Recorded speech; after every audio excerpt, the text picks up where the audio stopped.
Let me share a well-known fable with you. A man was visiting a city in Europe. As he walked the cobblestone streets, he saw 3 stonecutters working on a new road. The man walked up to the first stonecutter and asked what he was doing. The stonecutter replied, "Can't you see? I'm just cutting stones." When the man asked the second stonecutter the same question, he said, "Isn't it obvious? I'm making a road." When the man posed the question to the third stonecutter, his response was, "Look around. I'm building a city." I share this fable with you because one really important leadership competency is the ability to focus on customer needs.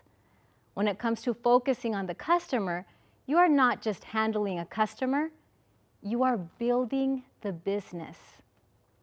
Much like the stonecutter who wasn't cutting stones, he was building a city. Being able to focus on the bigger picture is key for business growth and success.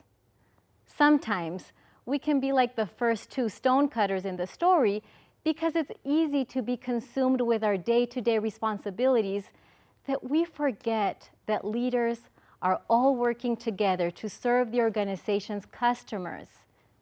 You may or may not have direct interaction with the organization's end consumer. However, regardless of the positions they hold, every person in the organization has a direct impact on those customers through a chain of relationships with internal customers. Internal customers are those that you serve immediately. In other words, the people or groups who use what you make or do need your help, receive your work, or are the beneficiaries of your service.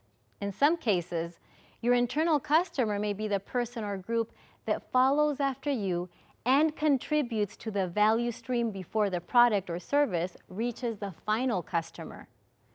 Internal customers are an important force that everyone needs to understand. Leaders and teams need to be responsive to customer needs and expectations. Successful leaders are able to identify their customers, understand their needs, and know how to provide maximum value to them. Have you ever thought about how to proactively satisfy and retain your internal or external customer base? If your customers aren't happy, they will want to take their business elsewhere. When thinking about your internal customers, you may want to reflect on why they come to you for your service or product. Let me share 6 questions that will help get you started. Remember that you can think of these questions in terms of internal or an external customer. Are your customers forced to work with you, or do they want and choose to work with you? What does your customer like and dislike about what you provide? What will your internal customers need in the future?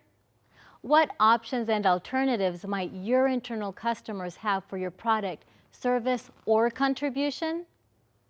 What kinds of new products or services can you offer internal customers? What can you improve about the experience you provide to your customer? These are critical questions a leader constantly seeks to answer, even when the customer seems satisfied. It's important for you to consider how to stay in demand and maintain customer relationships characterized by trust, open dialogue, and lasting results.